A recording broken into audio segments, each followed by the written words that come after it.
what do you think of the NASDAQ and the rest of the market averages right now? So I was listening to the show yesterday and everyone else on television. I'm actually very bullish because I don't hear a single person bullish. Everybody I know is bearish, and I'm working off a precedent. The fact that we haven't really had much of a correction in quite a long time feels very similar to the 2017 market following Trump's election. So I was going back and looking at some stats, kind of comparing these markets, and they're actually quite similar because we've actually had our markets rallied 33% if you're looking at the NASDAQ since the election, which is an enormous amount. I thought, well, can we keep going at that pace? If you look back after the Trump election to this kind of same time period, we are up 24%. So we're actually, moving at a faster pace than we were at that time. But if you just kind of look at those markets that really had very little variation, I don't know if you could put up like a weekly chart or something and maybe look at them. We obviously, in March of last year, we had COVID, which, in that bear market associated with that. But 2016, we had two pretty deep corrections, in the almost 20% range. And it was a super difficult period. So, just focusing, I mean, I will say it's been an incredibly difficult market. I haven't really made any progress in the last 4 or 5 months. I mean, I really, where I make it in one place and lose it in another. So I'm really kind of running in place, and it's been very frustrating and difficult. But, all of the secondary market indicators, the contrary market indicators, are really showing bullishness now because there's so much negativity. So, looking at your own IBD survey on yesterday's show, you had 11% bull, 44% bear. I mean, typically you don't get bear markets when everybody's already bearish. Not that everyone is, but it's highly bearish. The AAII survey is the most bearish it's been all year. There's actually more bears and bulls in the AAII survey, which is pretty rare. So, so you've got that, and then even the bull bear investment survey of investment professionals are also, it's still bullish, but it's not extremely bullish. It's kind of in that mid range. If you look at the short-term overbought, oversold indicators, which is something I pay a lot of attention to, they're now flashing very, pretty oversold levels. I mean, not peak levels you would find in like a panic, but actually quite close to those spaces. So there's a lot of it's NASDQ, I think. Yeah, Justin. NASDQ. Okay. We'll show that. What's that, Justin? The NASDAQ? NASDQ. Okay. That doesn't like it. Oh, do it on daily. You're on weekly. Do it on daily. Now we go. Thank you. Okay. Oh, awesome. So if you look at the that second graph, that's your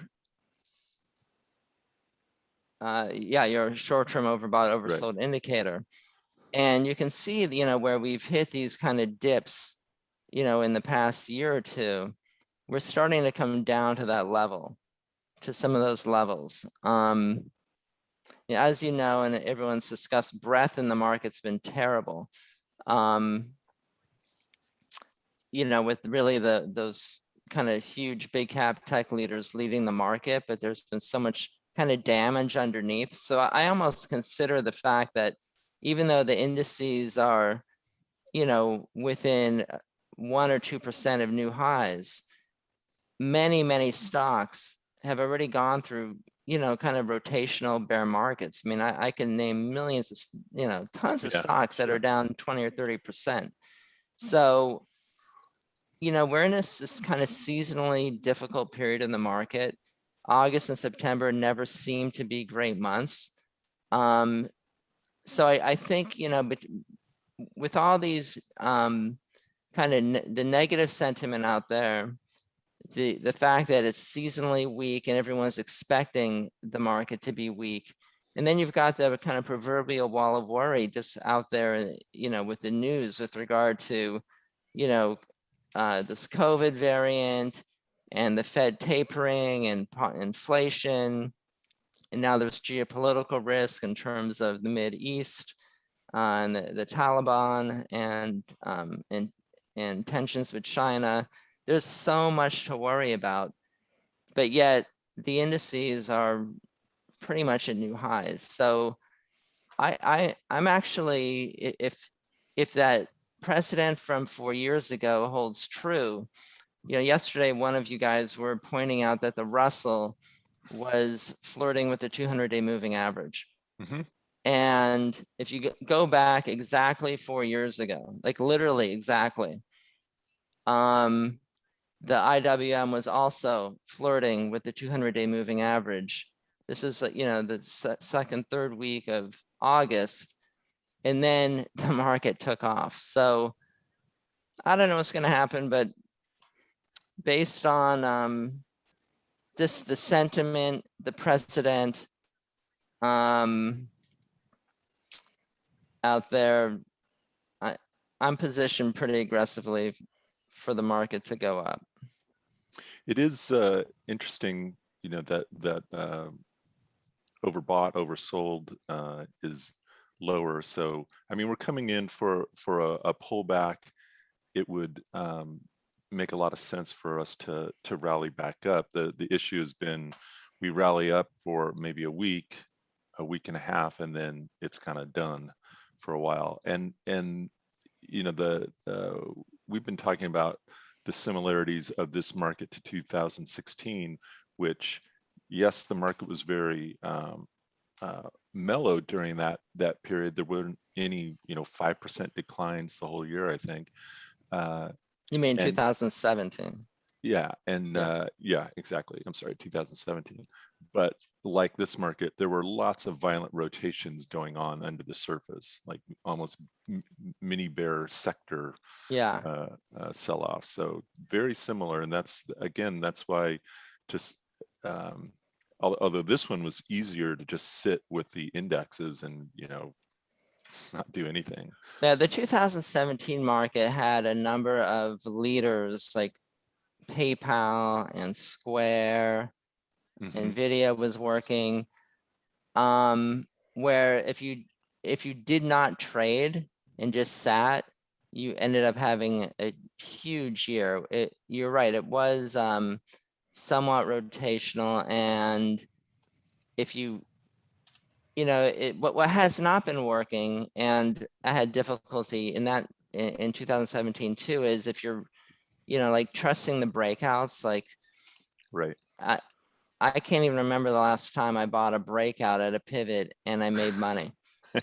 So I don't do it now. I mean, I do it in a very small way, but again, I've always been more oriented toward buying pullbacks in the context of an uptrend. So I'm just trying to be opportunistic in those ways. And when we see that strength, just adding kind of a nominal amount, because that's what we're supposed to do. But it's been a difficult market to make money doing that. So there was a question early on, and I think what you just said might be the answer to it. When you said you trade around a position, is that what you're talking about, of buying the pullbacks in a core position and then when selling those when they get extended and waiting for it to come back? Yeah, can you explain that? Exactly. Yeah. Oh. So usually, you know, my my goal on my core positions that I want to hold for a longer term move. Yeah, I will trade around the position, but try to hold, let's just say I have a 20% position. I Mhm. try to hold that 10% and trade around the other 10%, trying to take advantage of, selling into strength and buying weakness. Maybe a pull back to the 50-day moving average, So or would this back be to like support level. with star bulk, would this be an example of maybe where you had bulked up on it, so to So let speak, me and then took some profits in here? yes, exactly. So yeah, so I took profits at both of those peaks in the low 20s and low to mid 20s. Okay. And then as it came down, now I was at the time thinking, okay, it's going to hold the 50-day moving average. So when I was starting to buy that pullback on the 50-day, Right. it went lower.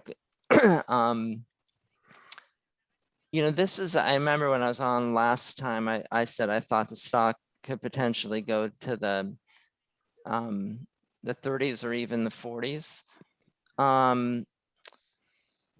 And I still think that. I think it's just like a strong group. You mentioned ZIM, which is has even a stronger looking chart. But many of these stocks, had nice runs and now are building their first stage or second stage bases. And that's normal. Right. So, if you look at the dry bulk, Baltic dry index, it's at the highest it's been in 5 or 6 years. And so the fact that these stocks were correcting while the Baltic dry index was at new highs, that in a way doesn't make sense, because these companies these dry bulk shippers make more money when the index is at moving up, because they lock in much better rates, and some of them are spot rates and some of them lock in contracts, and the different companies